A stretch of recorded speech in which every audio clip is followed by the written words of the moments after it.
Bueno, Doc, ahí ya tenemos espectadores, así que cuando quieras ya vamos a arrancar. Ya estamos al aire. Sí. Bueno, muy bien. Bueno, muchas gracias por este espacio. Yo soy el doctor Francisco Tamagnone. Soy médico especialista en diagnóstico por imágenes y en terapia intensiva. Hace unos 10 años trabajamos con un grupo en la formación de médicos en ultrasonido dentro de las áreas críticas y la importancia que tiene esto dentro de las áreas críticas. Durante esta pandemia de COVID, las primeras experiencias en China resultaron que se le dio gran utilidad al ultrasonido pulmonar en estos pacientes, por lo cual creemos que nos va a ser muy útil a nosotros, sea cual sea la magnitud de la pandemia. Eh, para los asistentes, más allá del webinar, eh, van a tener la posibilidad los que quieran a través de un canal de YouTube de ver esta clase y dos clases más que conforman el curso de ultrasonografía crítica de COVID-19, así que para que se queden tranquilos que toda la información y la imagen que van a ver acá lo van a tener disponible. Pero bueno, vamos a empezar al revés. Porque cuando uno habla de COVID-19 y el gol estándar en diagnóstico, en realidad estamos hablando de laboratorio, principalmente de PCR real time, donde hacemos el diagnóstico de detección de ARN. Y cuando hablamos de diagnóstico por imágenes, si uno tuviese que elegir, porque dispone de todos los medios, en realidad probablemente elegiríamos una tomografía de pulmón, donde ya pudimos ver que hay varias imágenes que son características de COVID-19. Por lo cual, la primera pregunta que surge es, ¿qué estamos haciendo acá hablando de ultrasonografía pulmonar, verdad? Bueno, el problema es que cada vez que nosotros decidamos hacer una imagen, ya sea radiológica o tomográfica, cada vez que decidamos que un paciente necesita uno de estos estudios, y probablemente lo necesite todos los días durante una internación, porque estos son pacientes que tienen una dinámica muy especial, ya que rápidamente pasan de requerir un poquitito de oxígeno a estar ventilados, intubados. Y esto puede ser en el transcurso de 6 horas, por lo cual muchas veces necesitan 2 o 3 imágenes durante el día. Cuando estamos hablando de hacer rayos o hacer tomografía, estamos hablando de esto, ¿sí? Esta es la recomendación del Hospital Italiano de cómo se tiene que vestir un personal sanitario con toda esta estructura, y para moverlo en caso de que no tengan rayos en la sala, o por supuesto para ir al tomógrafo, lo que estamos hablando es esto que ven a su derecha. Este es el sistema de traslados. 3, 4, 5 personas, médicos, enfermeros, kinesiólogos, limpieza de los aparatos. De todo esto estamos hablando cada vez que estamos pensando en hacer una radiología o una tomografía al paciente con COVID. Por lo cual, acá la ultrasonografía pulmonar resulta sumamente útil, y el desafío nuestro es convencerlos de que realmente va a ser útil y que lo utilicen. ¿Por qué? El mayor problema que tuvo el ultrasonido pulmonar desde los comienzos del diagnóstico por imagen es que sabemos que al ultrasonido no le gusta el aire, no le gusta para pasar, y ya en el año 92, en el Harrison, fíjense lo que dice, el pulmón es un problema para el uso del ultrasonido a nivel torácico. Eso en el año 92, en el año 2011, o sea, hace poquito tiempo, dice que la imagen de ultrasonido no es útil para la evaluación del parénquima pulmonar. Por lo cual es lógico que no lo hayamos estudiado, ¿sí? Sin embargo, y esto partiendo principalmente del diagnóstico por imágenes y del ultrasonido dentro de las áreas críticas, se empezó a utilizar porque sabemos que el aire no, no le resulta fácil al ultrasonido pasarlo, por varias causas. Uno, porque la velocidad es baja, y otro, porque la densidad es muy diferente a los tejidos circundantes, por lo cual el ultra está pasando. ¿Y qué pasaba? Cuando estábamos intentando ver el pulmón, veíamos esto, ¿sí?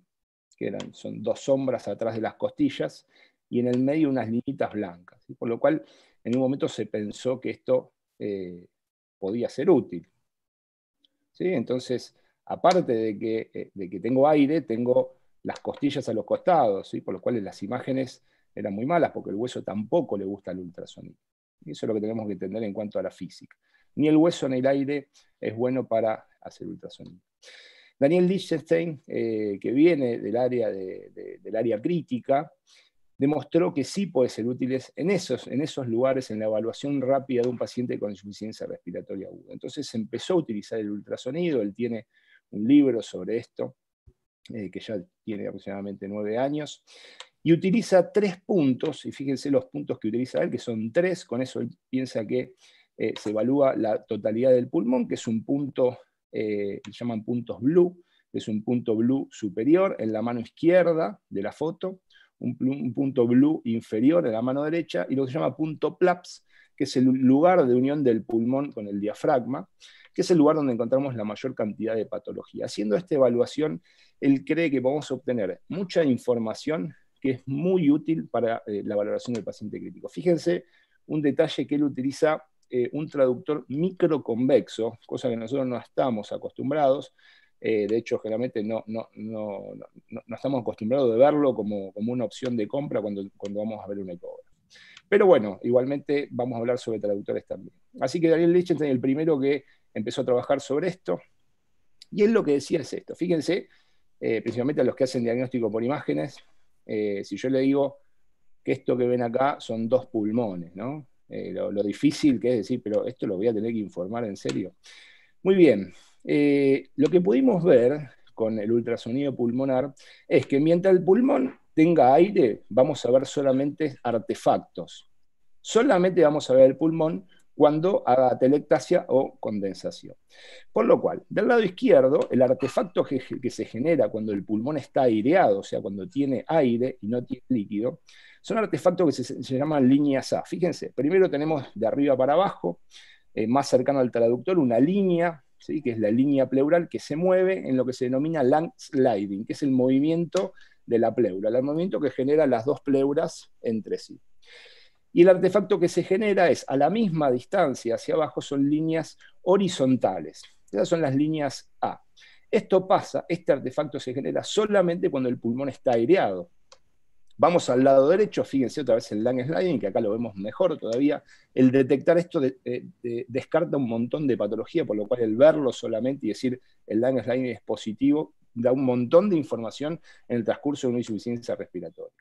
Fíjense que las líneas que se generan, ¿sí? Son líneas verticales, ¿sí? Lo que llamamos son líneas B.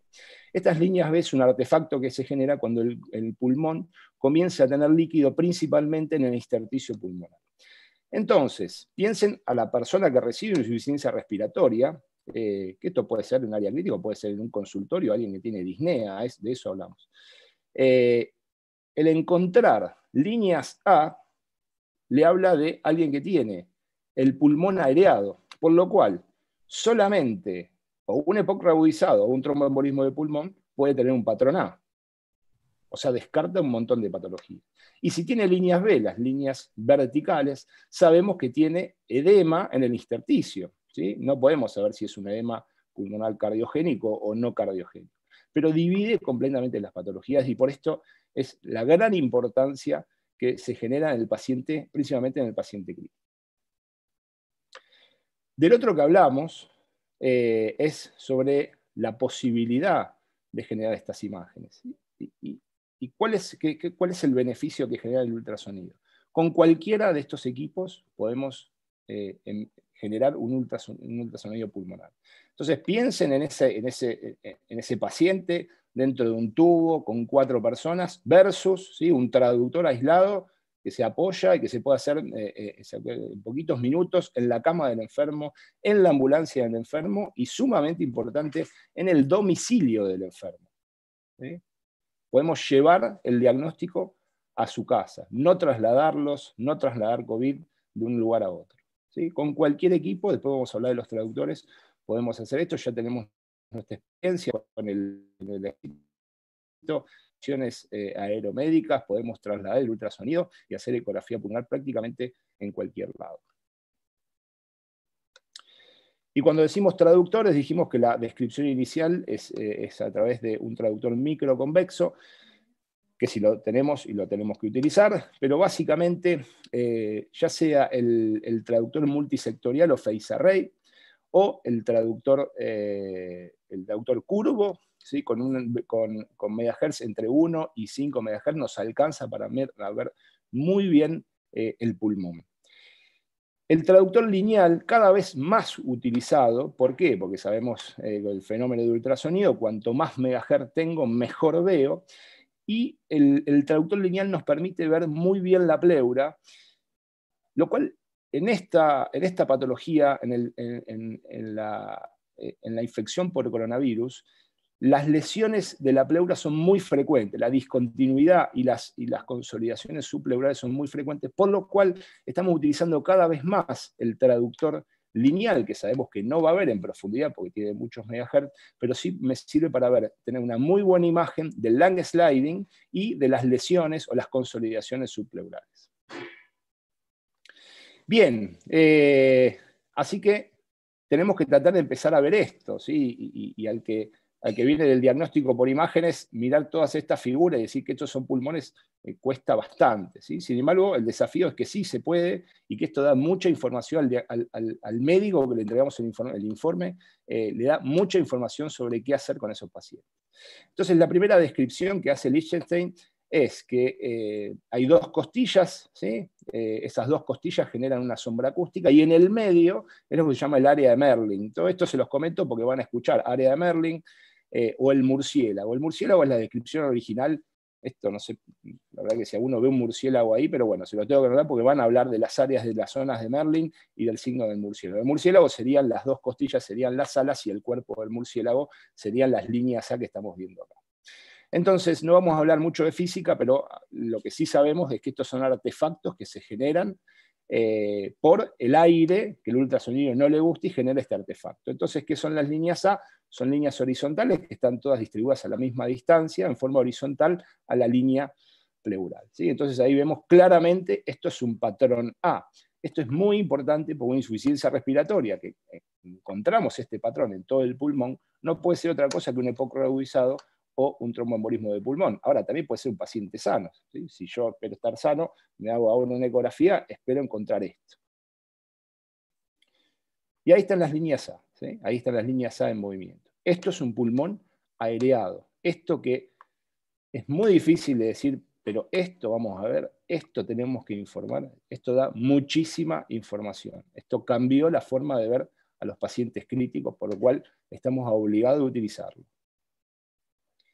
Esta imagen en un paciente con COVID en todo el pulmón determina que ese paciente no tiene afección pulmonar, y por lo tanto podemos determinar, por ejemplo, que en el contexto clínico adecuado, este es un paciente que probablemente tenga buen pronóstico y pueda seguir el tratamiento en el domicilio, solamente apoyándole un traductor en la espalda. Muy bien, lo otro que tenemos que ver es el lung sliding, ¿sí? Que lo venimos viendo, fíjense, las dos costillas, y en el medio la primera línea es la línea pleural. Fíjense que esto está hecho con un traductor lineal con muchos megahertz, por lo cual la imagen es bastante buena. Entonces, ¿qué va pasando con el pulmón? Sea cual sea la causa, en este caso vamos a hablar de COVID, pero puede ser por otra causa. El patrón A, que está a la izquierda, ¿sí? Se comienza a transformar en patrón B. ¿Por qué? Por edema intersticial. Esto es característico del edema agudo de pulmón, ya sea cardiogénico o no cardiogénico. Yo no puedo saber si un patrón B es cardiogénico o no cardiogénico, ¿sí? O sea, puede ser un edema agudo de pulmón de origen cardiogénico o puede ser un distrés respiratorio, ¿sí? Yo lo que puedo decir es que tiene un patrón B y eso se tiene un correlato con el síntoma intersticial, o sea, con líquido en el intersticio. Si esto evoluciona, probablemente vaya a la consolidación, o sea, ahí ya perdemos aire dentro del alveolo y ahí empiezo a ver al pulmón, ¿sí? Y ahí vemos estructuras que ya estamos más acostumbrados a las consolidaciones, ¿sí? Y extrapulmonar el derrame pleural. Muy bien, entonces, vamos a hablar de patrones pulmonares a la hora de hacer ecografía pulmonar para tener en la cabeza lo que necesita el que pide, qué es lo que está necesitando, ¿sí? Entonces vamos a dividir en 4. Podemos decir 5. 5 sería, el quinto sería el patrón normal, ¿sí? El patrón normal del patrón A, ¿sí? Entonces tenemos el neumotórax, el síndrome intersticial, y sobre esto vamos a trabajar mucho porque es de lo cual no estamos acostumbrados y vamos a tener que informar más que todo artefactos. Y la condensación y el derrame pleural quizás más frecuentemente estamos acostumbrados a verlo. Entonces, vemos primero el pulmón aireado.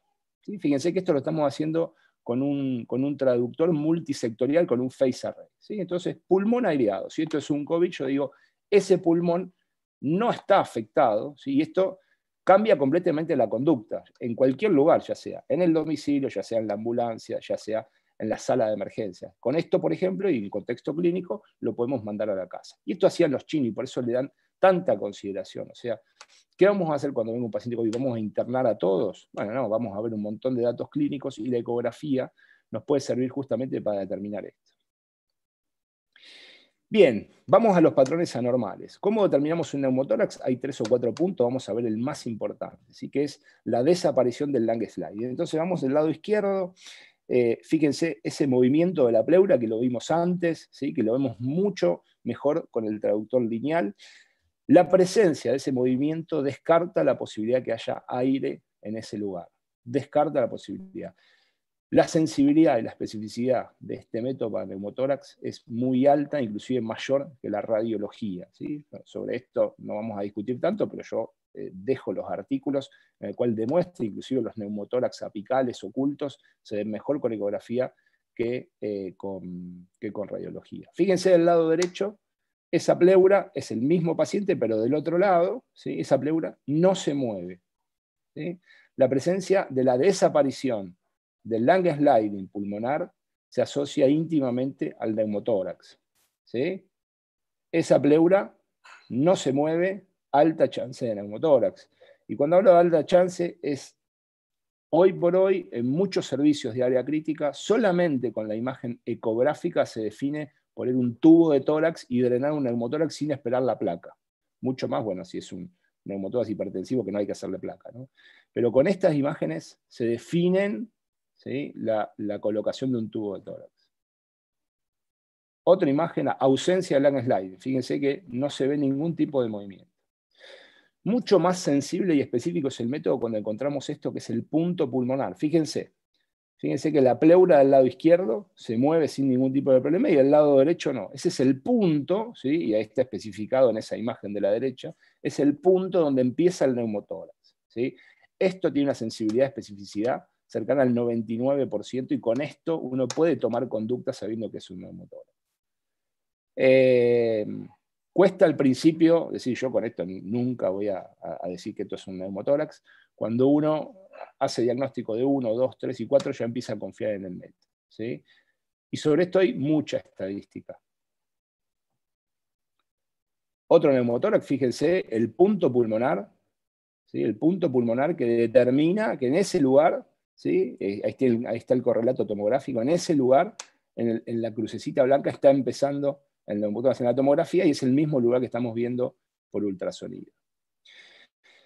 Bien, el neumotórax no es un patrón característico del COVID, lo vemos porque va a ser parte de la valoración general de la ecografía pulmonar. ¿Sí? El síndrome intersticial es uno de los patrones característicos, no patognomónicos, característicos del COVID. ¿Qué es el síndrome intersticial entonces? Es el edema en el intersticio. ¿Sí? Cuando empieza la afectación pulmonar por COVID, se genera edema intersticial y estos patrones ya hablan de afección pulmonar. ¿Qué quiere decir? Que si yo veo un paciente en el domicilio y le encuentro estos patrones de líneas B, tiene afección pulmonar y probablemente requiere internación solamente con la valoración, con la valoración ultrasonográfica. Entonces fíjense los patrones, ya sea del lado izquierdo o del lado derecho, son múltiples líneas verticales que son líneas B. Esto es un síndrome intersticial, ¿sí? ¿Y cómo es la evolución? De izquierda a derecha y de arriba a abajo, empezamos con las líneas A, después aparece una línea B, 2 líneas B, y a partir de la tercera línea B, por espacio de Merlin, ¿sí? Por el espacio entre las costillas, son significativas y hablan de síndrome intersticial. ¿Qué quiere decir? Que puedo ver alguna línea B aislada en un paciente sano, ¿sí? Pero necesitamos por lo menos 3 líneas B para determinar que es patológico. Después tenemos un patrón, que es un patrón en cortina, donde son todas líneas B, una al lado de la otra, que prácticamente no lo podemos distinguir. Y acá lo tenemos en movimiento, ¿sí? Fíjense, Se ve claro el patrón B, ¿sí? Esto es un edema intersticial. No sé si es un edema agudo de pulmón o es un COVID. Eso lo verá el médico que está viendo al paciente, si viene por fiebre, etc. ¿Sí? Pero esto me habla de afección pulmonar y no es lo mismo, cambia completamente el diagnóstico y el tratamiento y determinar una internación o no, el encontrar esto en una ecografía pulmonar. ¿Sí? Fíjense que algunos equipos inclusive ya tienen software para contar cantidad de líneas B. Fíjense la importancia que le da que le dan las empresas de ultrasonido al recuento de líneas B, ya que contando las líneas B y teniendo más de 3 yo puedo determinar si es significativo o no. Entonces, acuérdense que el síndrome intersticial es característico, pero no es patognomónico. ¿Qué quiere decir? Un edema pulmonar cardiogénico me da exactamente lo mismo. ¿Sí? Pero lo que yo sé es que si un paciente tiene clínica de COVID y tiene ese ultrasonido, que yo lo que voy a decir es, tiene un patrón B, punto, eso determina un montón de conductas que clínicamente no la puedo utilizar. Vamos a pasar ahora a algo que quizás el que hace diagnóstico por que es más fácil. ¿Por qué? Porque esto estamos acostumbrados a verlo, porque acá vemos el pulmón, cuando se consolidó o cuando se atelectació. Entonces, el síndrome de condensación o consolidación es más característico, el lado izquierdo es superior, el lado derecho es inferior. Ahí tenemos el pulmón colapsado, pareciera que prácticamente no se mueve, por lo cual probablemente se trate de un síndrome de condensación y de una neumonía, ya que la atelectasia vamos a ver que generalmente se moviliza más con los latidos cardíacos. Pero bueno, al ver el pulmón, si uno ya puede hacer una descripción anatómica de las características que tiene, si es homogéneo o no homogéneo, inclusive le podemos hacer Doppler color, y ver si ya tiene actividad vascular o no.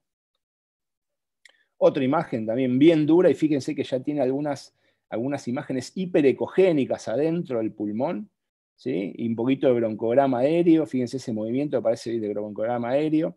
Esto es bien característico de las condensaciones y de las neumonías, ¿sí? Si bien es difícil hablar de neumonía ecográficamente y la definición con la atelectasia cuando aparecen estas imágenes, con esas imágenes hiperecogénicas que son característicos de los abscesos, de las lesiones sépticas, son típicas de neumonía. Y adentro, ya podemos hacer descripciones anatómicas, fíjense, dentro del pulmón, una imagen hipoecogénica que no tiene Doppler y probablemente se trate de un absceso, ¿lo ven? Esto estamos más acostumbrados a verlo y esto es más anatómico y esto es más diagnóstico por imágenes porque vemos el órgano y acá sí podemos trabajar un poco en una forma más sencilla. Muy bien. Las condensaciones también pueden ser de este tipo. Antes estábamos en el punto PLAPS, o sea, abajo, pero también podemos encontrar este tipo de lesiones que, con el traductor, fíjense que las dos imágenes de las derechas son con traductor lineal, pero también lo puedo ver con el traductor convexo. Podemos ver la línea pleural en Lange sliding que está completamente interrumpido y una consolidación abajo. Esta imagen de interrupción de la línea pleural con consolidaciones subpleurales también fue bastante característica, por lo menos en un trabajo que presentaron en China, en Wuhan, sobre los pacientes que encontraron con patología radiológica. O sea, estas imágenes, ¿sí?, que son consolidaciones subpleurales, ¿sí?, son bastantes características de COVID. Y el encontrarla, lo mismo, me determina que ese paciente tiene afección pulmonar y probablemente requiera internación porque también da un pronóstico malo al paciente que lo presenta. ¿Sí? Vamos al cuarto, que este es el que, por el cual habitualmente nos llaman al que hace diagnóstico por imágenes, que es el derrame pleural. ¿Sí? Entonces, abajo a la derecha el abdomen, a la izquierda el pulmón, y fíjense, líquido y el pulmón el pulmón atelectasiado. Fíjense la diferencia de este pulmón, que también lo veo, pero se moviliza y late. ¿Sí? Es más típico de la atelectasia asociado al derrame. Esto también es muy importante saberlo en el área crítica, porque estos pacientes habitualmente tienen un patrón radiológico normal, por lo menos en las placas que se hacen en área crítica, que no son tele de tórax, no lo solemos ver, y vamos a la ecografía y vemos que está atelectasia. Esto es muy, muy importante porque estos pacientes se le pone presión al pulmón y muchas veces creemos que ya están completamente dilatados y cuando lo vemos en ecografía vemos que todavía tiene partes del pulmón que están completamente atelectasiadas. Muy importante de hacer el diagnóstico de derrame pleural. El derrame pleural no fue típico, menos del 10% de los pacientes con COVID, por lo menos inicialmente, pero el hecho de poder diagnosticar que esa atelectasia pasiva, que le llamamos, esa atelectasia asociada al derrame, es muy importante en estos pacientes que si están ventilados probablemente necesiten mayor presión. Bueno, derrames más grandes con estructuras que pueden ser probablemente hematomas o fibrina, ¿sí? Y yo le dejo estos números y los trabajos para que después los lea cada uno y haga su propia interpretación sobre la validación, sobre la validación del ultrasonido pulmonar comparado con tomografía con gold estándar en todos los síndromes. ¿Sí? Fíjense que la sensibilidad de especificidad es bastante alta. ¿Sí? Lo que pasa es que no es lo mismo hacer un diagnóstico de derrame pleural y condensación que en un síndrome intersticial donde vamos a informar artefactos. Muy bien, este trabajo que se hizo en China y obviamente tuvo una publicación rápida por las características de la epidemia, donde se hicieron 240 imágenes, pero en realidad son 20 pacientes que se hicieron ecografía en 6 lugares diferentes, o sea, perdón, en 12 lugares diferentes, 6 de un pulmón y 6 del otro, pero en realidad son 20 pacientes. Eran todos pacientes, los 20 pacientes tenían patrón radiológico alterado, o sea, todos tenían radiología anormal, y a todos les hicieron ultrasonido. Y lo que encontraron son determinadas características, que no son más que las que vimos antes, ¿sí? Que básicamente son el afinamiento pleural y la interrupción de la pleura, el patrón B y las consolidaciones subpleurales. Mucho menos frecuente fue la consolidación masiva y el derrame pleural. Pero eso que vimos, el patrón B, esas líneas B más de 3, las consolidaciones subpleurales y el afinamiento y la interrupción de la pleura, que lo veíamos mejor con el traductor lineal, fueron bastante características. Más allá de la característica, si yo encuentro algo patológico, o sea, algo que no sea patrón A en el pulmón, me habla de afección pulmonar por COVID, y esto es importantísimo. El otro tema es que esto lo podemos hacer varios días, todos los días, y varias veces en el mismo día, y ver la evolución, porque nos ha pasado ya con los primeros pacientes que vemos, que durante la mañana tienen una radiografía normal y una ecografía normal, y a la noche ya tienen interrupciones de la línea pleural o patrón B, ¿sí? Cambian en poquitas horas, y esto lo podemos hacer en forma dinámica varias veces si tenemos un equipo que queda permanentemente en una zona de infectados por COVID, porque piensen en tener un equipo que va trasladado por todo el hospital en áreas COVID y no COVID. Así que bueno, si uno tiene que ir a buscar las consolidaciones subpleurales y las líneas B visibles parecerían ser, en este trabajo de solamente 20 pacientes, parecerían ser las más características. Pero lo más importante, ¿sí?, es encontrar algo. Todo lo que no sea patrón A es patológico y habla de afección por COVID-19. Y acá están este trabajo con su correlato tomográfico. Fíjense que la tomografía es bien de lesiones subpleurales, ¿sí? Y las empiezo a ver así, las empiezo a ver con esa interrupción, fíjense la ecografía, con una interrupción de la pleura y líneas B. Otra un poquito más avanzada, pero fíjense que siempre son subpleurales, y acá sí, y fíjense que lo hacen con el traductor lineal, veo la interrupción clara de la pleura y ya las consolidaciones subpleurales. Mayor afección, otra vez, patrón de líneas B, fíjense que las líneas B son bastante características, más afección, acá es lo que se llama patrón en cortina. Esto, muchas veces yo prefiero ver 5 líneas B que se muevan que esto, que es un patrón en cortina, y muchas veces uno confunde porque puede ser la ganancia la que está mal seteada. Bien. Y acá también con patrón lineal, con traductor lineal, fíjense ya la consolidación del pulmón subpleural. Otro caso, consolidación subpleural, ¿sí? Otro caso, la interrupción del lung sliding y la consolidación subpleural.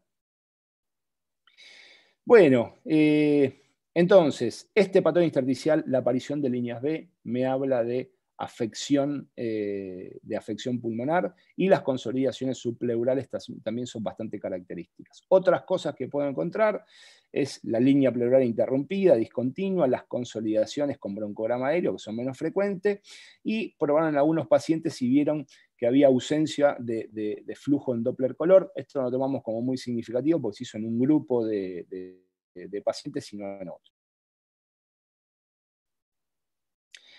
Bueno, y ya tenemos nuestros casos acá en Argentina. Los primeros pacientes, todos estos son pacientes de área crítica, los cuales, todos los que tuvieron afección pulmonar al inicio, evaluado por ecografías, todos terminaron en respirador. Con esto no estoy afirmando que el hecho de que tenga afección ecográfica al ingreso termine en respirador, pero los que estuvimos viendo, todos los que tuvieron estos patrones, como acá, si que podemos hacer una autoevaluación, pero básicamente lo que se ve, ¿sí?, es un patrón B. O sea, ¿de qué estamos hablando? De que hay edema en el intersticio, o sea que tiene afección pulmonar este paciente con COVID. Evolucionó mal, deterioro respiratorio, y está ahora actualmente intubado y ventilado. Otro igual, fíjense la mala calidad de imagen, porque esto, el que toma la imagen piensa que es un médico que está cambiado para hacer COVID y graba una imagen, la guarda y después la utilizamos. Así que obviamente la calidad de imagen no van a ser las mejores, pero fíjense, patrón B, otra vez lo mismo. Esto puede ser un edema agudo pulmonar cardiogénico, sí, puede ser, porque esto no es patognomónico, pero esto es un paciente que entró por tos y fiebre, que tiene COVID positivo, y esta afección nos obligó a internarlo y también está ventilado. Y acá un poco de mayor progresión, fíjense, las lesiones subpleurales, un poco de derrame pleural. Acuérdense que en China lo habían tenido como menor al 10%, por acá tenemos un poco de líquido, y las consolidaciones subpleurales. Otra imagen, fíjense acá, nuestra con traductor lineal, que ya lo estamos empezando a utilizar cada vez más, y fíjense las disrupciones que tiene la pleura. ¿Se acuerdan de ese lung sliding que se movía libremente? Fíjense cómo quedó acá, totalmente interrumpido y con un patrón B. ¿Sí? Las dos cosas. Muy bien. Esa fue nuestra experiencia hasta ahora, y trabajamos para obtener más imágenes y poder compartir. Entonces, ¿dónde podemos usar esto? Por un lado, creemos que la evaluación domiciliaria puede ser fundamental por lo siguiente. Si tenemos un paciente que tiene diagnóstico y sabemos que el 85, 80, bueno, todavía no se sabe, esto va a haber que esperar un tiempo para saber en cuanto a los cuales son sintomáticos o asintomáticos. Muchos pacientes son asintomáticos. El hecho de poder hacerle una evaluación en domicilio con ecografía y saber que tiene patrón en todos los lados, determina que se queda en domicilio y cursa su COVID en domicilio y prácticamente no afecta al sistema de salud. Esto lo puedo ver en consultorio. ¿Qué quiere decir consultorio? En algún momento va a pasar que va a terminar la cuarentena y vamos a volver a un consultorio general donde un paciente viene con tos y fiebre en agosto, y vamos a tener que tomar decisiones. Entonces, el hecho de poder hacer una ecografía y determinar que tiene afección pulmonar va a ser muy importante. En emergentología quizás sea el lugar donde el paciente recién llega al sistema de salud, y probablemente ese sea el lugar donde para diagnóstico inicial se utiliza la tomografía, ¿sí? Pero también puedo hacer ecografía, porque sabemos que la mayor cantidad de lugares donde se va a atender la gente no tiene tomógrafo disponible, y trasladar un paciente de estas características, créanme que va a ser cercano a la imposibilidad. La internación general, los que tengan equipo de rayos portátiles probablemente elijan eso. La mayoría de los lugares no tenemos equipo de rayos portátiles, por lo cual mover al paciente va a ser muy crítico, y estos pacientes, créanme que le van a hacer radiología todos los días, por lo cual nos puede colapsar los sistemas de imágenes. Y la internación en cuidados críticos yo creo que es fundamental, y acá es donde se va a hacer ultrasonido varias veces durante el día para saber la evolución que tiene el paciente, para saber cómo ventilarlo, para saber cuánta presión de expiración ponerle.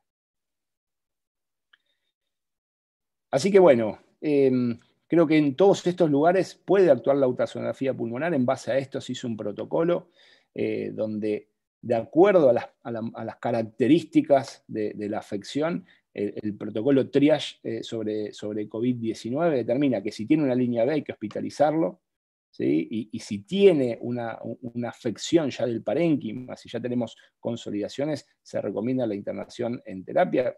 Recordemos que esto lleva 3 meses y todos los trabajos y protocolos que hacemos todavía no tienen un alto nivel de evidencia.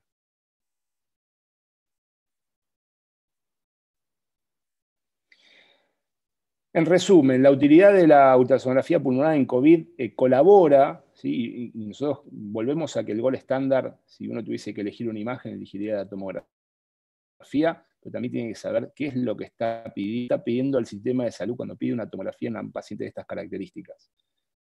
Tenga la institución donde esté internado tomógrafo o no. Si no tiene tomografía, pensar en hacer un traslado en la ambulancia para hacer una tomografía, piensen lo que le estamos pidiendo al sistema de salud. Pero el gol estándar es la tomografía. Y esto, el ultrasonido, yo creo que tiene que colaborar y convivir con todos los restos de los equipos de imágenes.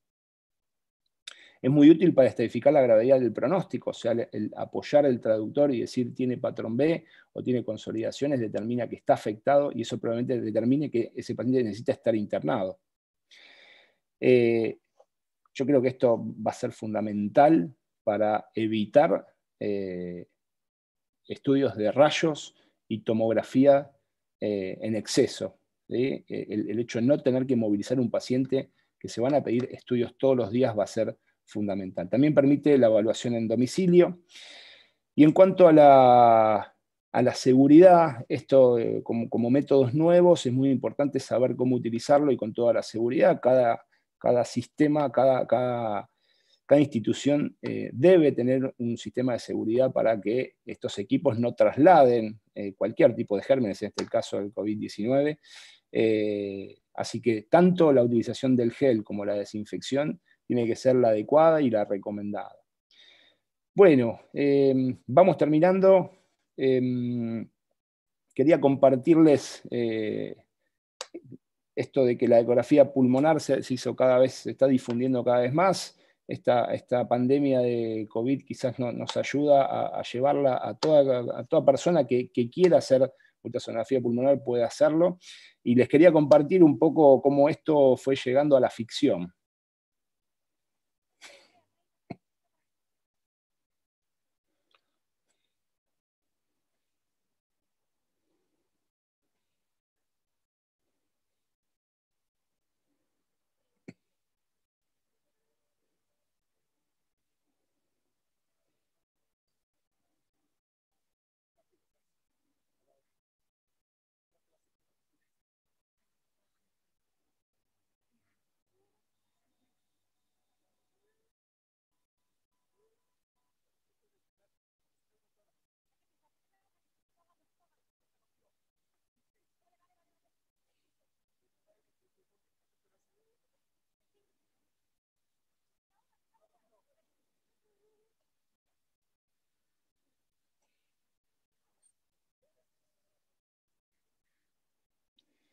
Bueno, y ahí lo teníamos en La Casa de Papel de la última temporada, que Helsinki le hace un diagnóstico, él probablemente no sea médico, pero tiene un equipo de ultrasonido y le hace diagnóstico de neumotórax y decide drenarlo solamente con la imagen ultrasonográfica. Así que bueno, si él pudo hacerlo, supongo que todos nosotros también. Bueno, quería agradecer a todo nuestro equipo de trabajo, el doctor Merlo, Feijó, el licenciado Benay, el doctor Brizuela, Sosa, Chiong y Contreras, que con ellos estamos trabajando en la formación de médicos de todas las especialidades en ultrasonografía pulmonar, y son los que han conseguido la mayor cantidad de las imágenes.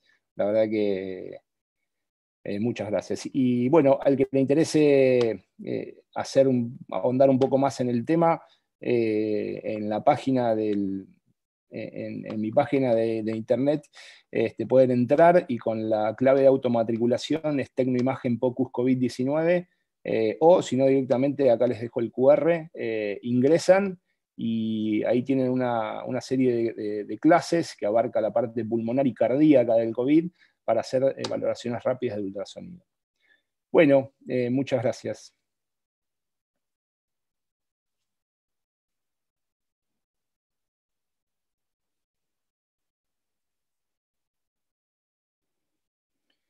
Yo voy a abrir el chat para preguntas.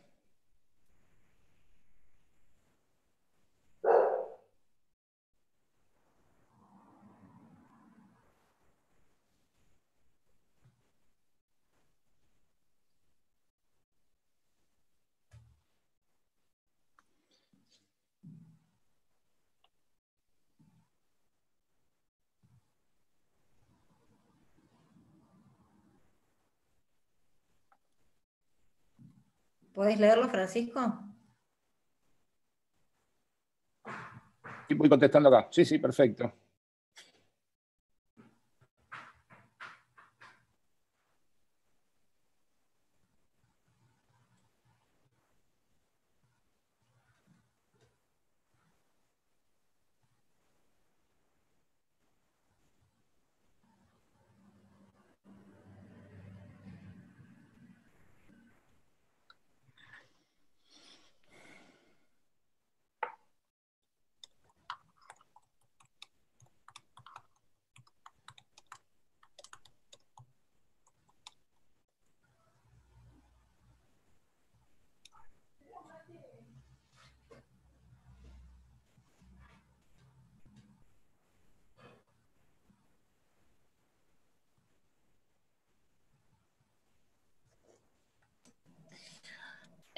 Doc, estaría Sí. bueno quizás que por ahí que las leyéramos y decirlas Ah, en voz alta perfecto. para que la gente que está en YouTube nos está mirando también la pueda. Bárbaro.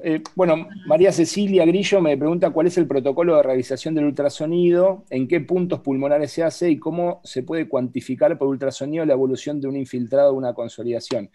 En cuanto a los protocolos de ultrasonido pulmonar, el más utilizado en insuficiencia respiratoria es el protocolo Blue de Liechtenstein, donde inicialmente se ve el lung sliding y ahí lo dividen en dos, en patrón B y patrón A. Dentro del patrón B, la mayoría de los pacientes son edemas pulmonares y dentro del patrón A lo que le agrega es evaluación rápida de las venas de miembros inferiores para descartar tromboembolismo de pulmón. El protocolo Blue te diría que es el más utilizado. La cuantificación de cuando ya hay una consolidación es exactamente igual que cualquier diagnóstico por imagen, es por tamaño. Yo puedo cuantificar el tamaño. Lo que tiene de interesante esto, nosotros lo hacemos mucho con los respirados, es que uno ve, por ejemplo, una telectasia, le va aumentando la presión dentro de la vía aérea y ve cómo va desapareciendo la telectasia. O sea, se puede ver en forma dinámica y yo lo puedo ver evolutivamente. Lo que nos pasa con los COVID es que como la evolución es muy rápida, uno puede ver el tamaño rápidamente. Cuando está consolidado es solamente por tamaño la evolución del infiltrado.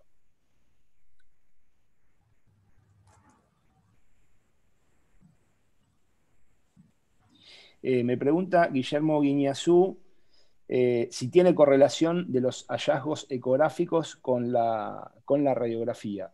Nosotros siempre decimos lo mismo. Yo no creo en métodos que reemplazan a otro. Que hay correlación, sí, y está demostrado, ya sea en el neumotórax, en las consolidaciones, en el derrame pleural. En el derrame pleural, de hecho, es más sensible y específico, y en el neumotórax es más sensible y específico.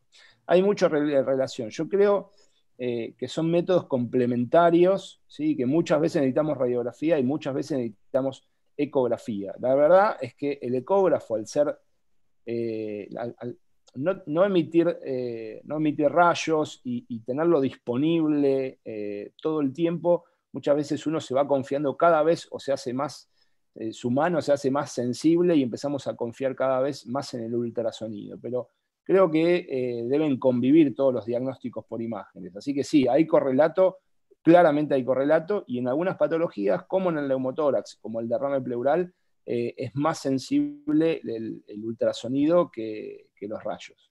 Y mucho más, nosotros trabajamos mucho en las áreas críticas, donde las radiografías no son tele de tórax, ¿no? Sabemos cómo se hacen las radiografías en áreas críticas. Me pregunta Liliana Meirotti si se utiliza ECO para reclutar PIP. Nosotros lo que vemos es que muchas veces los tenemos con una PIP alta a los pacientes y vemos atelectasia, y cuando le subimos la PIP, esa atelectasia desaparece.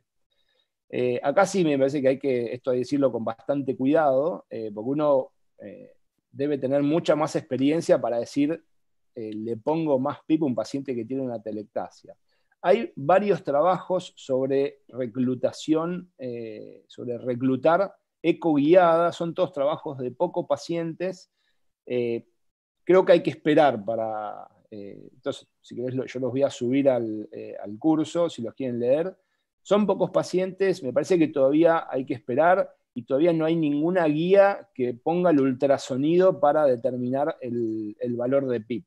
¿Sí? Pero se está haciendo, sí, nosotros la PIP en base a lo que ya está demostrado y no funcionan, utilizamos el ultrasonido para determinar si necesita unos puntos más, porque el pulmón todavía está telectasiado. Después, Eliana Avilés Aldana me pregunta, muchas gracias por el tema, dice, ¿el modo M es útil? Sí, bueno, esto por un tema de tiempo no lo agregamos, pero el modo M es muy útil, principalmente en el diagnóstico de neumotórax. El modo M es el modo B en movimiento, en el cual el pulmón característicamente se genera lo que se llama el signo de la playa, ¿sí? donde el tejido celular subcutáneo genera como la arena y el mar lo genera el pulmón. Entonces, cuando hay neumotórax, hay aire por todos lados y se genera como un signo de código de barras, o sea, se pierde esa imagen de la playa y es útil. La realidad es que yo creo que uno se tiene que confiar mucho más en la bidimensión y en mirar, por ejemplo, el lung sliding que en el modo M. Pero si es útil, yo te diría que es complementario. No haría diagnóstico de neumotórax solamente con una imagen de modo M. Sí haría diagnóstico de neumotórax mirando o por ausencia de lung sliding o ideal viendo un punto pulmonar. ¿Hay alguna imagen? Sí. Natalia Veiga pregunta que al no contar con un equipo con preset para pulmón, ¿qué opción puede utilizar para transductor lineal? Cuando utilizás el traductor lineal, utilizás el de partes blandas y vas cambiando la profundidad. Eso, en cuanto al equipamiento, cualquier equipo hace ecografía pulmonar. Cualquier equipo. Voy al traductor convexo, si no está en la opción pulmón, utilizo la abdomen y lo único que hago es cambiar la profundidad. En una de las clases que damos ahí está explicado, a veces los filtros hay que modificarlos un poquito, pero la realidad es que no es que hace falta un preset de pulmón, ¿sí? Y en el lineal, la realidad es que nosotros necesitamos ver a 3 o 4 centímetros, así que con la opción de partes blandas o superficial, lo puedes hacer sin problema y cambiar las profundidades si el paciente quizás es más gordo o tiene más tejido celular subcutáneo, pero se puede hacer sin ningún problema. Acá tengo de Salvatore Capelli. ¿Hay alguna manifestación ecográfica para las opacidades en vidrio esmerilado de localización central? Bueno, obviamente la localización central al ultrasonido le cuesta llegar más. Sí, lo que está descrito es que sí se pueden ver. Lo que yo te puedo decir es que una opacidad en vidrio esmerilado central, el ultrasonido, me parece que no, o por lo menos hoy por hoy, yo no me arriesgaría a decir que hay infiltrado. La verdad que me parece que no. Todo lo que está central le cuesta llegar al ultrasonido, por eso el COVID nos pareció muy interesante, porque la mayoría de las lesiones son subpleurales, ¿sí? Pero si hay descripciones, sí hay descripciones. La experiencia mía es que si lo veo no lo diagnosticaría, porque me parece que como estamos trabajando mucho con artefactos, salvo que sea una consolidación muy clara, no le diagnosticaría. Acá Rubén Costilla también te pregunta si podés recalcar los sitios de colocación del transductor en la patología pulmonar. Sí, hay varias formas. Tenemos la que seguimos un poco nosotros, que es la de Liechtenstein, que básicamente uno coloca la mano siguiendo la clavícula, ¿sí? Y en el dedo mayor, donde comienza, en ese punto es el punto PLAPS superior. La otra mano, exactamente igual abajo, ¿sí? En el mismo lugar, es el punto, el punto blue superior. El de abajo es el blue inferior. Y después, en el mismo lugar, pero en la línea medio axilar, tenemos el punto PLAPS, ¿sí? Que es el lugar donde se une el diafragma con el pulmón, ¿sí? Es el lugar donde la mayor cantidad de veces encontramos patología, te diría casi el 75%, el punto PLAPS. Así que blue superior, ¿sí? Siguiendo la línea de la clavícula, en donde comienza el dedo mayor, blue superior, blue inferior y el punto PLAPS. Hay otras, Volpicelli propone dividirlo el pulmón en 4 áreas, ¿sí? La realidad de lo que hay que hacer es que ver todo el pulmón. Muchas veces nos pasa que, más si son pacientes en área crítica, que lo vamos a buscar el blue y tiene un electrodo y lo tenemos viendo donde se puede. Lo que uno tiene que estar seguro es que vio todas las áreas del pulmón. Vos que entrás con el convexo, ¿sí? Está llegando hacia el otro lado por la profundidad. O sea, vos ya viste toda esta parte, acá viste toda esta parte, y quedaría, digamos, el punto PLAPS, porque es el lugar donde mayor patología se encuentra. ¿Sí? Pero el objetivo es ver todo. Si no pudiste hacer los puntos blue, te lo olvidaste, el objetivo es ver todo el pulmón. Otra de las preguntas que hace el doctor Felipe Ketty es con respecto al equipo. Dice, ¿hay que proteger el equipo y cómo? Bueno, ahí justamente hablaba de las medidas de seguridad y bueno, esto es un poco a disponibilidad. La mayoría de las empresas proponen los amonios cuaternarios para limpiar los equipos. Igual acuérdense que cuando uno entra a una sala con COVID, después tiene que limpiar todo el equipo, ¿sí? Entonces, lo que se propone es, hoy por hoy, más que se van a focalizar los lugares de atención de los COVID, es que haya un ecógrafo para toda la sala y dejarlo ahí, y que transmitirlo solo ahí. El traductor, obviamente, siempre amonio cuaternario, y después se puede ir a ver otro paciente, pero la limpieza, cuando uno va de lado a lado, es del traductor y de todo el cable que vino arrastrándose por toda la habitación. La realidad, la sugerencia es cuidado con los geles, por eso hay que tener un protocolo de gel. Si uno tiene los sobrecitos de gel, que ya viene esterilizado, esto se usa mucho, ya lo usamos mucho en neonatos, donde en las neos ya tienen las bandejitas de gel individual. Eso sería lo ideal. Gel individual, y después de cada estudio, amonio cuaternario, el Surfasafe es el más recomendado, y que haya un protocolo en cada lugar, porque cada uno tiene un equipo diferente. Hay algunos que disponen de tablet, que son más fáciles de movilizar, o de traductores con celulares, que son mucho más fáciles, y hay algunos que tienen que mover el equipo institucional, y bueno, tiene que hacer un protocolo, decir cómo lo vamos a usar. Ustedes imagínense, porque esto nos va a pasar, que uno en 3 o 4 meses se va a operar de la vesícula y le viene a hacer la ecografía después del que está en COVID, que está en la cama al lado. Esto va a suceder, así que tenemos que tener un protocolo, y las sugerencias son esas dos: geles individuales, amonio cuaternario para limpiar los equipos.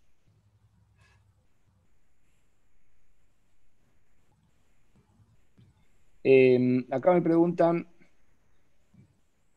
Marina Cafarati, dice, si bien no lo usaré para el diagnóstico COVID, ya que soy médica veterinaria, estamos empezando a hacer eco pulmonar en pequeños animales. Me resultó muy clara la explicación de los diferentes patrones. Bueno, yo casualmente también, al revés, hablé con un amigo veterinario, y los mismos patrones. Él hace perros, y la verdad que son los mismos patrones. Patrón A, patrón B son exactamente iguales.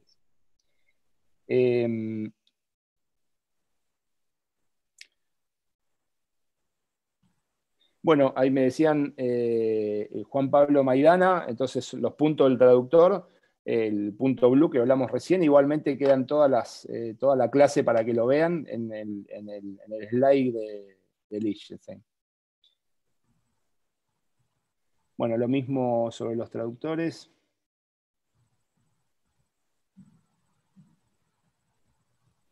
Sí, acá me dicen, bueno, quisiera saber si hacen, el doctor Eduardo Moya, quisiera saber si hace una cuantificación de acuerdo a la cantidad de puntos en el que encontramos hallazgos y bilateralidad pulmonar. Sí, la idea justamente es, ya sea con el sistema de los puntos blue o con el de Volpicelli, que lo divide en 4, es decir, encontré en el punto blue superior y en el PLAPS patrón intersticial. ¿Esto por qué? Porque la evolutividad también es importante, saber que un día tiene punto blue inferior y PLAPS, y al otro día tiene los 3 puntos, habla de evolutividad. Así que sí, hay que informar punto por punto. Esto, para el que hace diagnóstico por imágenes, la idea es poner en el informe, informar qué patrón tiene cada uno de los puntos.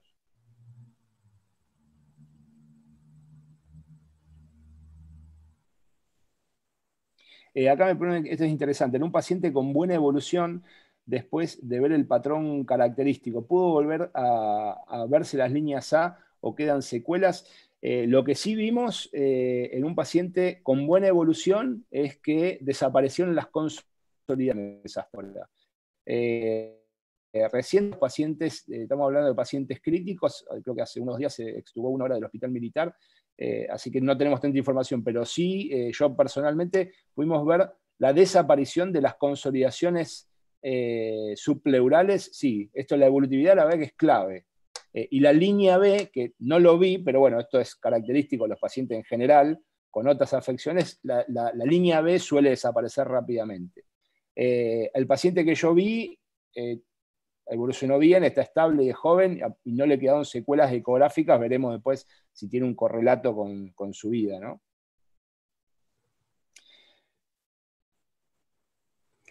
Otra pregunta, Francisco, acá preguntan, ¿qué cuidados de contacto se tienen que tener para realizar ecografía pleural en pacientes de COVID-19, sabiendo que el estudio requiere de la evaluación de los 4 cuadrantes y áreas posteriores del tórax? Sí, bueno, por eso digo que, digamos, antes de meter un equipo a pacientes infectados en general, ¿no? Porque esto lo hacemos también cuando tenemos pacientes con tuberculosis.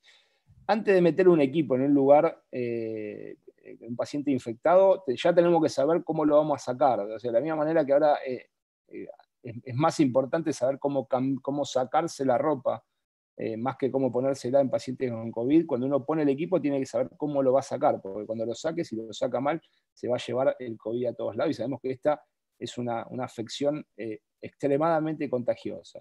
Así que hacer un protocolo, ya sea de la institución o del servicio, nos parece que es fundamental. En los lugares donde estoy trabajando, en los dos, cada servicio hizo su protocolo de cómo trabajar. Por ejemplo, la experiencia en el Hospital Fernández es, como hay equipamiento, van a dejar un equipo en todo el ala donde hay pacientes internados con COVID.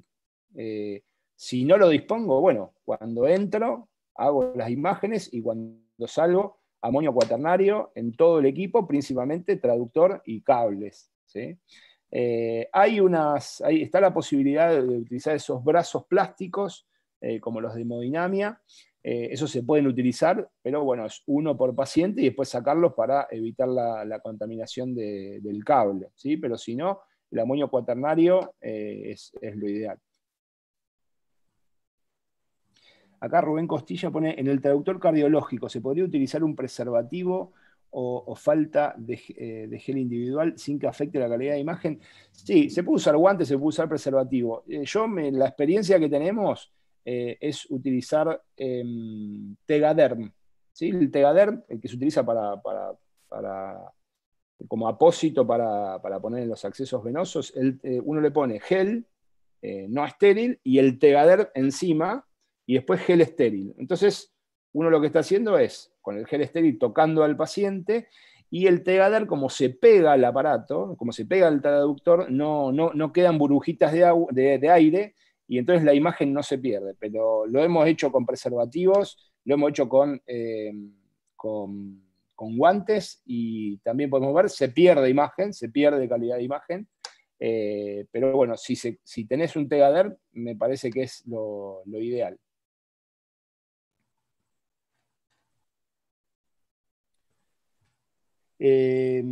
Acá me pregunta Marina Fontanidis, ¿cuál sería la EEP? No sé si me pone que es la PIP a utilizar. Bueno, no sé si está Marina todavía en vivo. No sé si en la EEP me estás poniendo PIP o es otra cosa. Si es la PIP a utilizar, es lo que contestamos antes. Nosotros, cuando vamos con los pacientes, le elegimos una PIP y no mejoran, utilizamos la ecografía para ver si hay zonas atelectasiadas que no están respondiendo, pero todavía no está demostrado que se puede hacer reclutamientos con PIP ecoguiados. Si ven, hay trabajos, son todos chiquitos, y todavía no hay ninguna guía que diga que podríamos hacer eso. Verónica Grill, Francisco pregunta, en una paciente con buena evolución, después de ver el patrón característico, ¿puede volver a verse la línea A o quedan secuelas?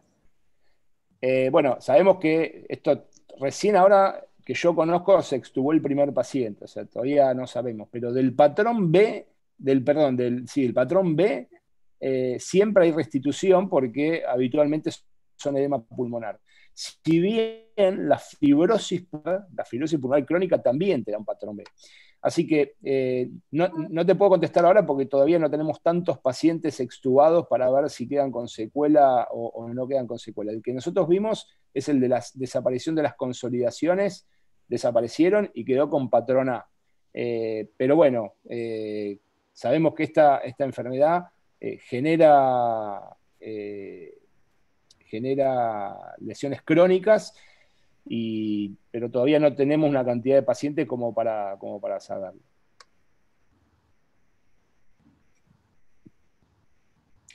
Acá Juan Rapino me dice, buenas tardes. La SAGES lo considera como parte del testeo de todos los pacientes que vayan a cirugía. Esto es no COVID y asintomático. Es como parte o no considerarlos como COVID. A ver, no entendí. No sé si la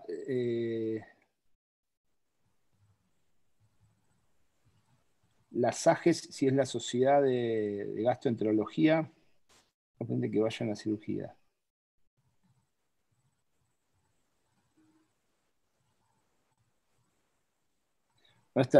Juan Rapino, bueno, no sé, yo si querés ponerlo otra vez, porque no entendí bien la pregunta. ¿Qué era la SAGES y cuál es la pregunta? Si es que es útil para determinar, digamos, paciente asintomático. No entendí la pregunta, perdón. Voy a Sergio Belgoff. Me pareció sumamente importante el reconocimiento del patrón B, como también el neumotórax, en especial el parcial.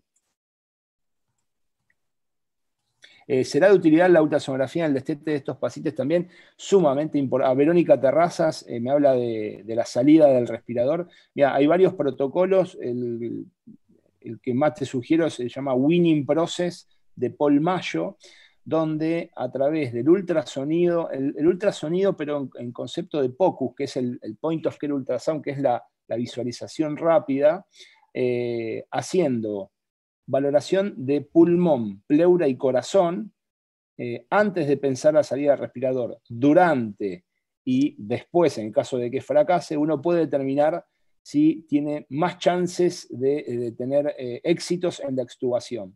¿Qué se determina? Bueno, si el paciente tiene un patrón A, tiene más chance de salir que si tiene un patrón B, y se sugiere si tiene un patrón B, que habitualmente se trata más de edema pulmonar, tratar de hacerle balance negativo, también se hace la valoración de la pleura y si tiene mucho derrame drenarlo, y se hace la valoración cardiológica para ver función sistólica y diastólica. Hay muchos protocolos, el que yo te recomiendo es el Winning Process de Paul Mayo, donde ahí está claro que la valoración del ultrasonido, pulmón, pleura, corazón, y diafragma, ¿sí? La valoración del diafragma es fundamental. Lo que tiene interesante es que lo haces todo con el mismo equipo, ¿sí? Pero lo tenés que hacer antes de empezarlo y durante la prueba en tu T.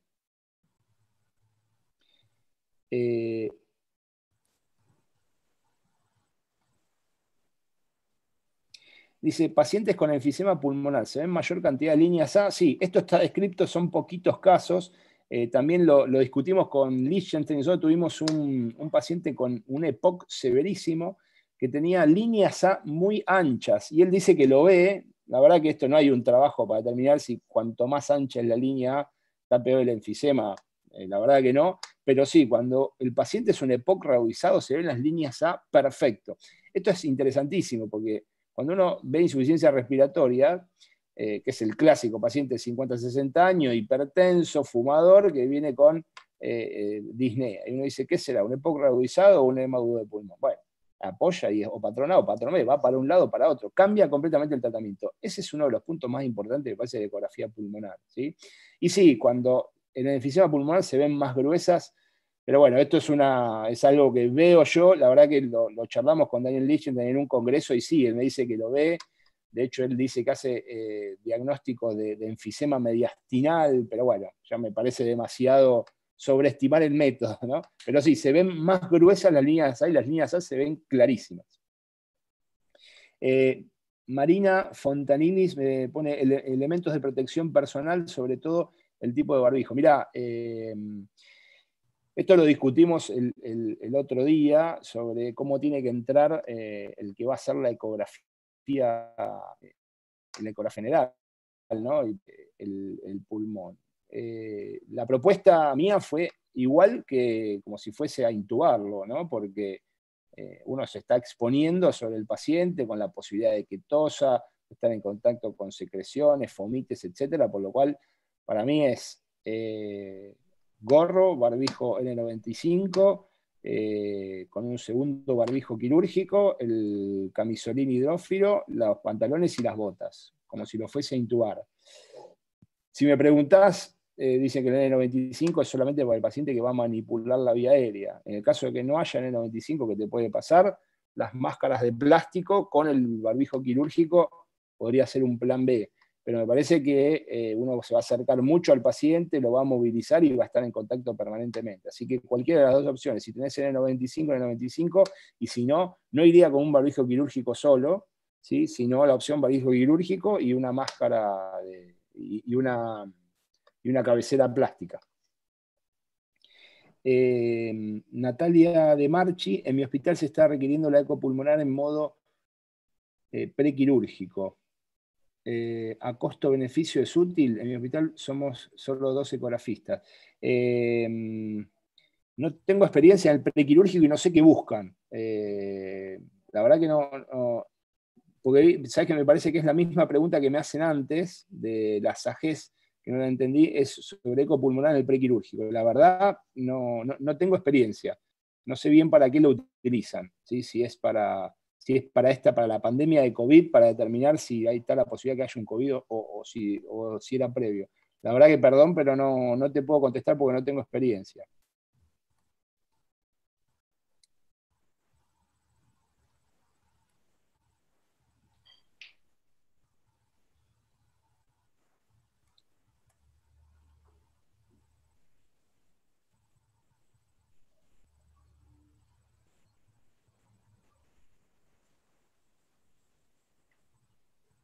Acá Richard Milton Chávez Ponce me pone cuántas líneas ves son diagnóstico. Sí, son 3 o más. ¿Sí? Son 3 o más líneas en cada área de Merlin.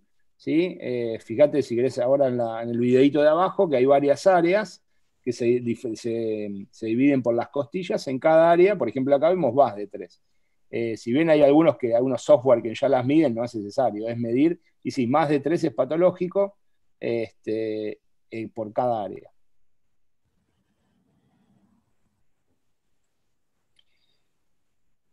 Osvaldo Basigalup, gracias por charla. En Argentina es muy difícil tener varios equipos para diferentes áreas. ¿Cómo aconseja la limpieza? Bueno, lo que hablamos antes, protocolizarlo.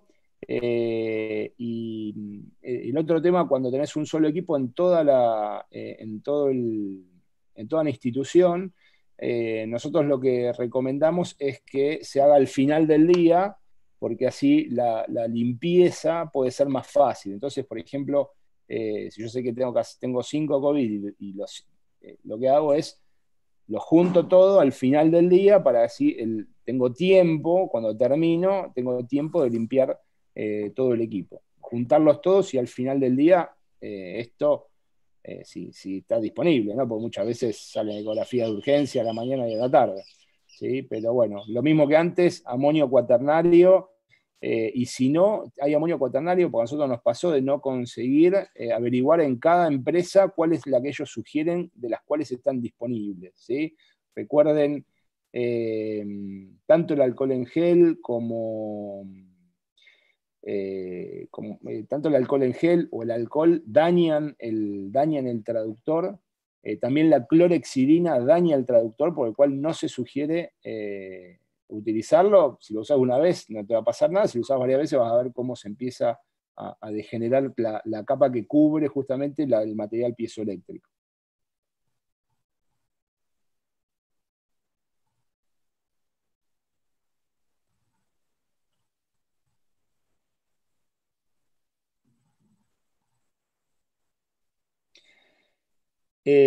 Acá Flavio Villafañe pregunta de Tucumán, dice si puede realizarse el estudio sentado. Sí, absolutamente. Justamente mostraba una de las imágenes A ver si puedo ir para atrás. Que sí, se puede hacer sentado sin ningún problema y de hecho es mucho más fácil hacer sentado. El problema que tenemos es que los pacientes que están críticos generalmente están acostados y es difícil, pero sí se puede hacer sentado sin ningún problema, inclusive es más fácil. Por eso proponíamos el tema de hacerlo en domicilio. Fíjate que acá, tipo en Jean, y inclusive sentado es más fácil el aislamiento, ¿no? Que el paciente acostado, que tenemos que meter la mano. Fíjense esto que es en China, la protección que tiene. No vemos el barbijo, pero la protección cuando uno va a hacer ultrasonido tiene que ser completa, ¿sí? No podemos escatimar recursos en estas cosas, ¿sí? O sea, piensen que, a que le digan que no se puede utilizar, piensen que lo que estamos haciendo es ahorrar un traslado a rayos o a tomografía de un paciente donde no va a llevar entre 3, con camilla, que va a contaminar el equipo de rayos, el tomógrafo, etc. Así que el gasto, la verdad que es mínimo y el cuidado del personal debe ser total, ¿sí? Lo mismo que antes, uno también tiene que adaptarse a lo que hay. Si no hay barbijo, bueno, las máscaras son más fáciles de conseguir, y bueno, ahí puede ser el barbijo quirúrgico con la máscara.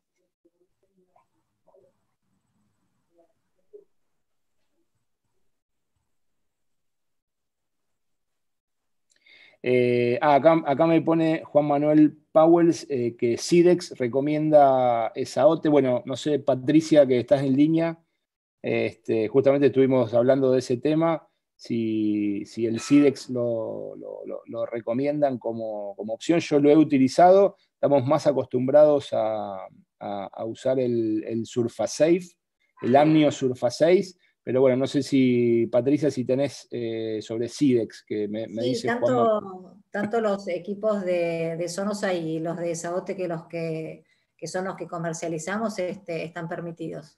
Coincide. Bueno, entonces, sí, eso me parece lo interesante, ¿no? O sea, comunicarse con la empresa si no consiguen el número uno, porque esto va a pasar, y va a pasar cada vez más, preguntar a cada empresa cuáles son los que recomiendan.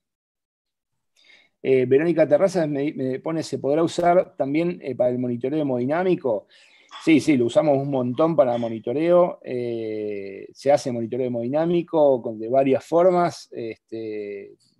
Principalmente es el delta del BTI, se hace la medición de BTI, o sea, ecocardiografía en apical y medición del BTI y determinación de volumen, o sea, respuesta a volumen con BTI, respuesta a elevación de miembros inferiores con BTI. Bueno, esa también es toda una charla bastante larga, pero sí, lo que tiene interesante es que si uno logra hacer ultrasonografía pulmonar, y esto que es ultrasonografía cardíaca, porque no nos gusta hablar de ecocardiografía, es la misma persona hace el pulmón y el corazón a la vez, ¿sí?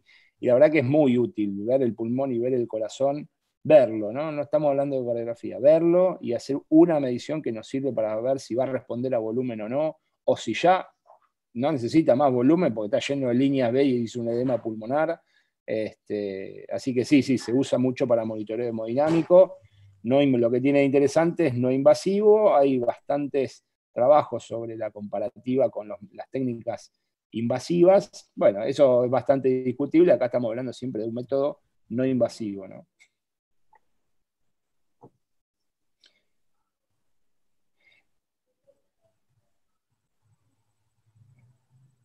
Acá Natalia me pone a modo de screening prequirúrgico. No sé si, no sé, esto no lo puedo contestar porque, pero bueno, evidentemente hay algo sobre prequirúrgico que yo no lo sé. Me comprometo a contestarlo, bueno, creo que queda mi mail y todo para contestarlo hoy más tarde o mañana. No sé si es screening de COVID. Si es screening de COVID, sí, esto los chinos lo utilizaron, de hecho, lo usaban mucho en domicilio para hacer un screening rápido, a ver si tenían algo en el pulmón o no. De hecho, en el principio de la pandemia lo utilizaron y sí, si es para screening de COVID, sí. No tengo experiencia en prequirúrgico. Si la pregunta es si se puede utilizar, me parece que sí. O sea, si tengo un paciente que se va a operar y sabemos que hay muchos... El que está sintomático, el problema es que sería muy raro que tenga algo en el pulmón, ¿sí? El que tiene algunos síntomas, la valoración rápida, que tiene todo patrón A, me parece fundamental. hacer screening de asintomáticos me parece que no tiene mucho sentido. ¿Por qué? Porque acá, si bien yo creo que es muy útil el ultrasonido en esta pandemia, no hay ninguna lesión patognomónica. O sea, ¿qué quiere decir? Vos vas a operar a alguien y hay un patrón B y puede ser que está sobrecargado de líquido porque se olvidó de tomar el diurético. Digo, acá y vas a suspender una cirugía en un paciente, no sé si se entiende, o capaz es un fibrótico pulmonar que tiene un patrón B de toda la vida. O sea, hacer screening a un asintomático para ver si lo voy a operar o no, creo que no tendría sentido, porque si es asintomático justamente no debe tener nada en el pulmón.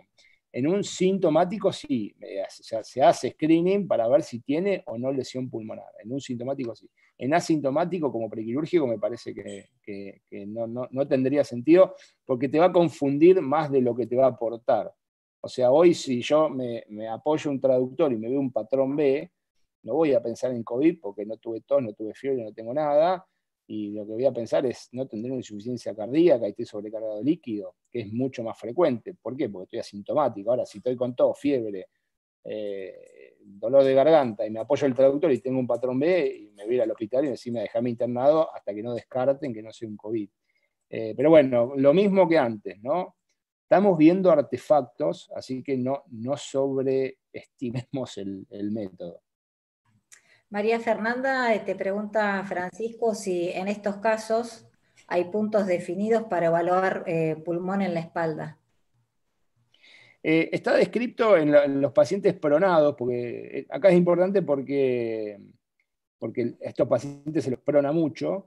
Sí, y el punto PLAPS es el mismo porque es la línea axilar, y lo que se busca es más o menos a la misma altura, poniendo las manos, ¿sí? en la misma altura, se buscan los dos puntos blue.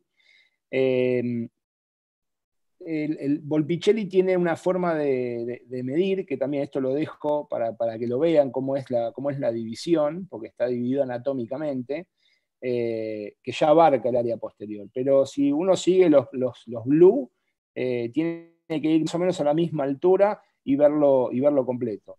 Vuelvo a repetir, yo creo que está bueno los puntos blue y todo, ver dónde medir. Uno lo que tiene que saber es que tiene que ver todo el pulmón, así que hay que sentarse, ir espacio por espacio, mirando todo el pulmón y viendo que en todos lados haya patrón A. Si es que no se acuerdan el lugar donde hay que apoyarlo, ¿de dónde era esto? ¿Era la mano acá, la mano allá?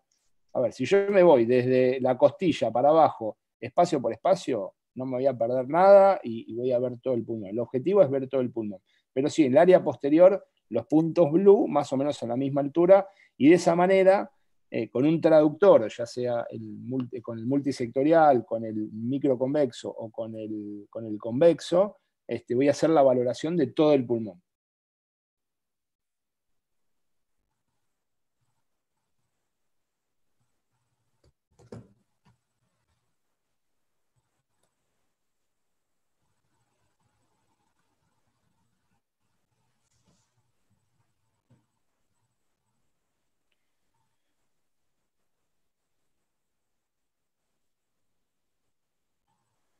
Bueno, a mí no me figuran más preguntas, creo. ¿No?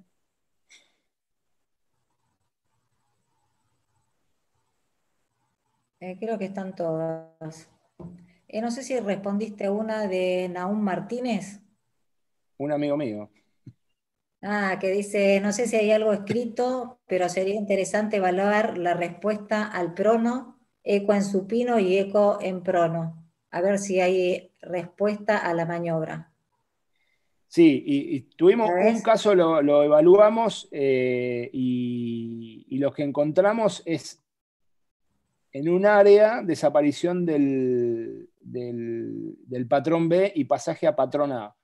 Bueno, nada, un paciente, un solo área. Creemos que sí, que esto debería cambiar, ¿no? Sabemos que el prono realmente da resultado y las zonas que se airean en la región posterior realmente cambian completamente clínicamente, gasométricamente, así que creemos que sí, que va a modificar. Tenemos un solo paciente que inmediatamente en la primera pronación, o sea, llegó, se lo estabilizó y se lo pronó inmediatamente, cambió completamente, pasó de patrón B a patrón A. No creo que pase de una consolidación a patrón A, me parece poco probable, pero sí del patrón B al patrón A. Ese edema intersticial que hace inicial, me parece que puede ser reversible con mono. Aprovecho la pregunta para llamarlos a la investigación, ¿no? A todos los que tratan a estos pacientes, no solo en ultrasonido, ¿no? Porque es una situación única donde tenemos una enfermedad que la tenemos que conocer, y el año que viene vamos a tener que saber más, y la única forma de saber más es estudiar a todos estos pacientes, y dentro del ultrasonido tenemos que estudiar todo: qué patrón tiene, qué no tiene, cómo responde, si responde con prono, si no, si responde con PIP. Así que, más allá que es difícil, porque, bueno, la verdad que los que nos desempeñamos de alguna forma en área crítica, esto ha generado mucho estrés y miedo, porque a todos nos ha generado miedo ver los muertos, etc.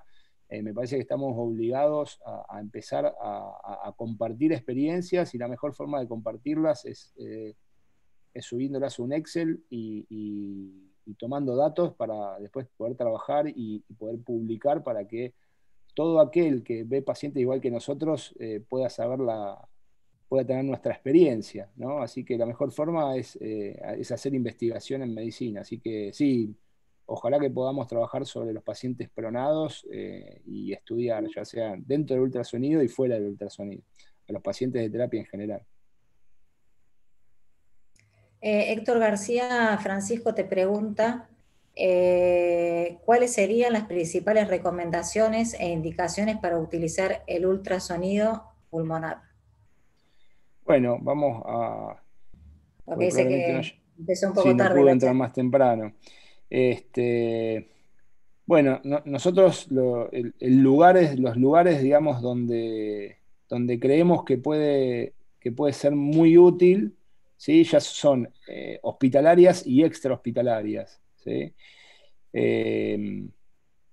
Entonces, creo que, no sé si él lo puede ver, tenemos varias cosas. Uno, que ya tenemos la experiencia en China, que es la evaluación en domicilio fundamental, ¿sí? O sea, nosotros vamos a tener más pacientes leves que graves, ¿no? Porque hablamos todo de pacientes ventilados, pero en realidad el sistema de salud le va a explotar por la cantidad de pacientes con fiebre y dolor de garganta. ¿De qué hacemos? ¿Lo internamos a todos? ¿Lo mandamos a la casa y en la casa infecta a los demás? Bueno, entonces, el hacer una valoración rápida y decir, este paciente tiene todo patrón A y no tiene pulmón afectado, por lo cual el pronóstico es bueno y probablemente ande muy bien y no requieran internación, y dejarlo en la casa es fundamental. En el consultorio va a pasar, en algún momento se van a abrir los consultorios, nos va a llegar un paciente con dolor de garganta y fiebre, ¿y qué hacemos? Lo mandamos a la guardia, entonces mandamos 1 millón de pacientes a la guardia porque creemos que es COVID. Bueno, la evaluación rápida y ver que tiene un patrón B, o tiene una consolidación subpleural, o tiene esas lesiones de las que hablamos, que son la pérdida de la continuidad de la línea pleural, esos nos obligan a mandarlo a la guardia para internarlo. En emergentología dijimos que el primer contacto que tiene el paciente, quizás ese sea el momento para hacer una tomografía, porque el paciente ingresa, se hace la tomografía, pero también en caso de que no haya tomografía, la ecografía, no hablo de suplir, porque sabemos que el gol estándar va a ser la tomografía, ¿sí? Pero si no tengo otra imagen, antes de decidir de subir un paciente a una ambulancia, con todo lo que va a generar movilizar a estos pacientes, me tengo que cambiar a 3 tipos: al ambulanciero, mover todo, desinfectar todo, cuando llega, cuando se va, el poder hacerlo, porque si yo le apoyo el traductor y veo una lesión, ya tiene afección pulmonar, ¿sí? Entonces, en cuanto al tratamiento, cambia completamente. Yo ya sé que tiene afección pulmonar. Después la tomografía me da esa imagen espectacular, que yo veo cuánto tiene, qué características tiene, pero realmente no sé si la vamos a tener disponible. En la internación, probablemente estos pacientes, y los que han tenido ya, saben que se piden imágenes todos los días. Entonces, la posibilidad de que se le haga una ecografía con un equipo portátil, que uno lo lleva y no tiene que estar movilizando al paciente, también me parece fundamental. Y en la internación, en el área crítica, esto ya sabemos que se usa como un estetoscopio más, donde se le mira los pulmones varias veces al día. ¿Por qué? Porque estos pacientes cambian hora a hora, ¿sí? Y la mala evolución el deterioro respiratorio va seguido, va acompañado de cambios en la ultrasonografía pulmonar. Así que en todos estos momentos creemos que va a ser útil. Pero, por las dudas, si no viste el comienzo de la charla, yo dije que cuando diagnóstico en COVID, PCR real time y tomografía, esos serían los gold estándar. Ahora, vamos a tener tomografía para hacerle a todos estos pacientes, vamos a tener rayos para hacerle todos los días. Vamos a suponer que tenés 20 internados y tenés 20 radiologías por día, 20 movimientos con el paciente con estos tubos de plástico. Y no sé, lo que decía, si yo tengo una institución que no hay tomógrafo, pensar en mover un paciente a hacer una tomografía de institución parece que va a ser prácticamente imposible. Así que me parece que el ultrasonido, que tiene que no reemplazar, sino convivir con el resto de los diagnósticos por imágenes, va a ser fundamental. Va a ser fundamental. Bueno, creo que respondiste todas las preguntas. Miro, pero creo que quedaron todas respondidas. No sé si a vos te quedó alguna, Francisco.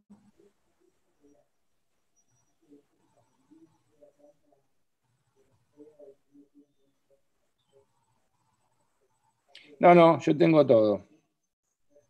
Las tengo todas respondidas.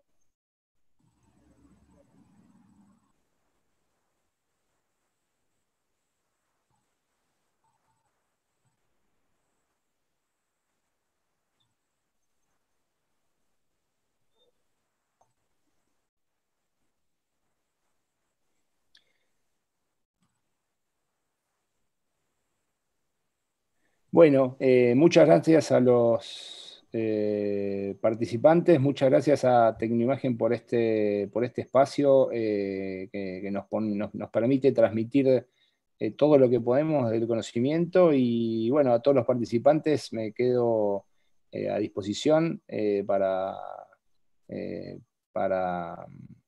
seguir aprendiendo sobre ecografía. Para hacer prácticos los que necesiten. Estamos haciendo algunos prácticos en el Hospital Rivadavia en la terapia intensiva. Así que bueno, quedo a disposición para cualquier cosa que necesiten, y bueno, les vuelvo a agradecer por participar y por interesarse. Creemos que esto le va a dar una herramienta muy útil a los médicos durante la pandemia, y bueno, gracias a la gente de Tecnoimagen por el espacio que me parece que es fundamental para nosotros.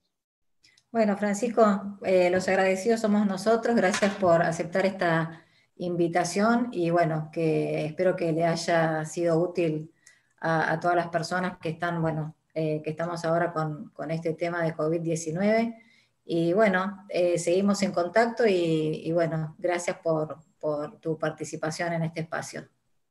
Bueno, hasta la próxima, que sean muy bien. Gracias, Francisco, nos vemos.